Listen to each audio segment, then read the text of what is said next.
Iglesia realiza fuertes criterios hacia la religión, la moral, los mandatos y costumbres. Sostiene que no todo es razón, sino también caos, azar y tragedia.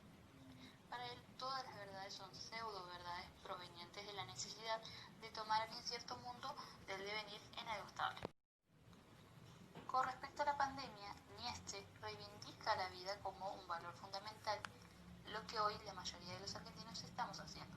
Es decir, estamos valorando más que antes nuestra salud, ya que nos vemos asustados por este virus. Nos dice que la vida es ser y querer ser.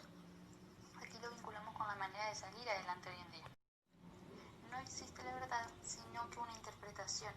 En estos momentos muchas personas aún no creen en esta pandemia, porque no les han tocado. Es decir, cada quien lo interpreta a su manera, ya que no existe una verdad. Respecto al superhombre, en su libro Así habla Zaratustra, se lo toma como una persona que alcanzó su estado de madurez espiritual y moral, pero que aún no ha llegado. No existe un Dios, sino que tiene la capacidad de imponerse sobrellevando los problemas. Así como el hombre superó al mono, se supone que el hombre debe superar a ese hombre y ese será el superhombre. Opuestos al positivismo y al sistema hegeliano aparecen el vitalismo y el historicismo. Ambas afirman que el artista está dotado de capacidad para entender la realidad mejor que el científico. Excluyen a la razón como necesaria para explicar la naturaleza. La referencia a la educación del sujeto quedó impregnada de las orientaciones tecnocráticas y científicas de la modernidad. Esos referentes han acompañado a nuestra escuela contemporánea, de la cual pensamos que la mayoría carece de modernización en cuanto a la materialidad y aplicación de tecnologías para resolver sus problemas, que en el fondo permanecen atadas a principios educativos de la modernidad.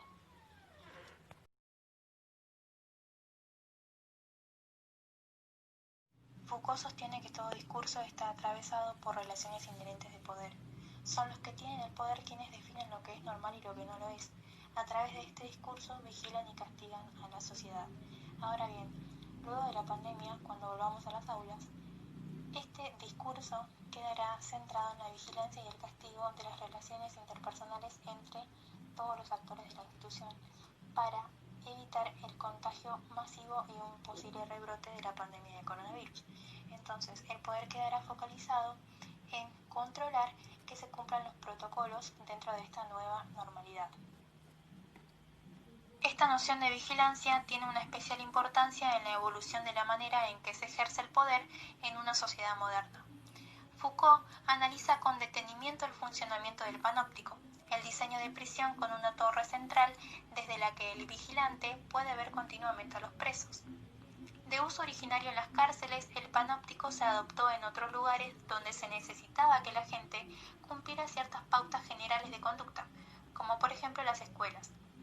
Bajo este sistema se construyeron la mayoría de las escuelas del siglo XIX, que tienen todas sus puertas dando a un patio central que es recorrido por los directivos. Los mismos pueden controlar lo que pasa en cada aula, si los docentes enseñan, si los alumnos están distraídos o prestando atención, si conversan, etc.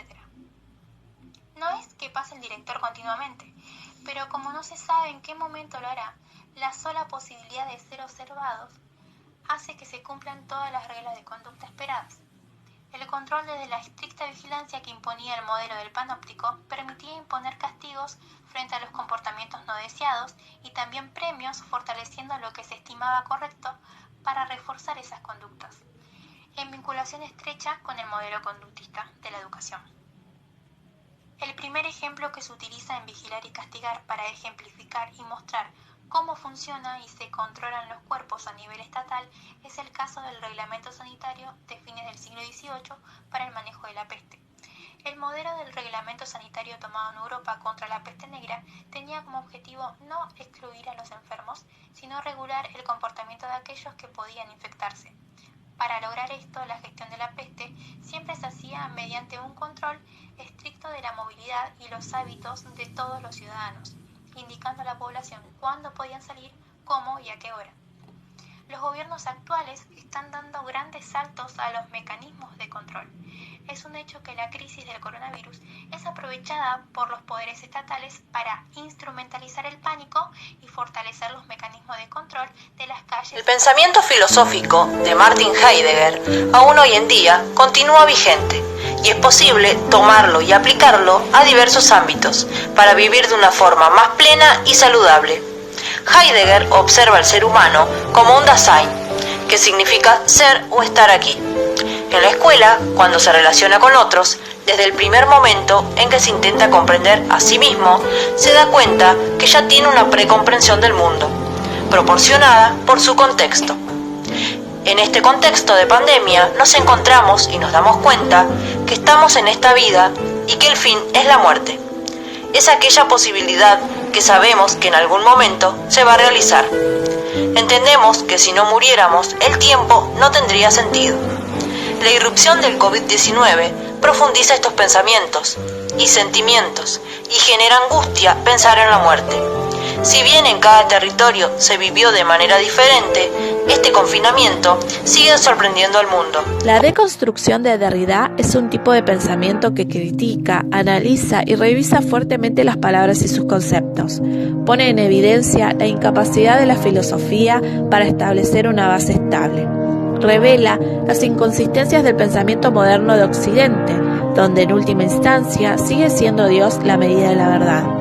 Somos propensos a aceptar lo que a primera vista nos parece razonable. Sin embargo, Derrida propone hacer una desconstrucción de cuanto resulta natural a la reflexión filosófica y provoca una generalización de la racionalidad para hacer, en cambio, un nuevo acercamiento a preguntas radicales del pensamiento humano. Derrida, con su desconstrucción, nos invita a ir más allá del pensamiento occidental, porque es dominante y analiza el mundo de acuerdo con los parámetros de su propia cultura, cuando debemos ir más allá para detener la preconcebida comprensión de los significados. La deconstrucción es un movimiento que deshace lo que se ha edificado, pero no para destruirlo, sino para comprobar cómo se ha hecho, cómo se ensamblan sus componentes y qué elementos ocultos controlan su significado. A los diferentes significados de los textos solo se pueden llegar con la descomposición de la estructura de los lenguajes dentro de los cuales fueron redactados. Los significados están sostenidos por conexiones de todo tipo entre elementos del lenguaje y nuestras interacciones lingüísticas con el mundo, por contrastes entre lo metafórico y lo literal, la retórica y la lógica, y por otras nociones centrales de la filosofía, sin argumentos que lo justifiquen. Estos significados no tienen el argumento que su uso presupone. La pandemia trajo consigo la idea de desarmar estructuras que se nos presentaban demasiado sólidas, de repensar cuánto la escuela opera sobre la sociabilidad, de cuán importante es el intercambio de los chicos con otros. Esto quedó en evidencia. La ficción educativa quedó desnuda ante la pandemia. La escuela queda deconstruida en sus partes. Se desnuda la ficción, no planteada como una mentira, sino como una construcción que se fue armando a lo largo de la historia sobre lo que nosotros entendemos por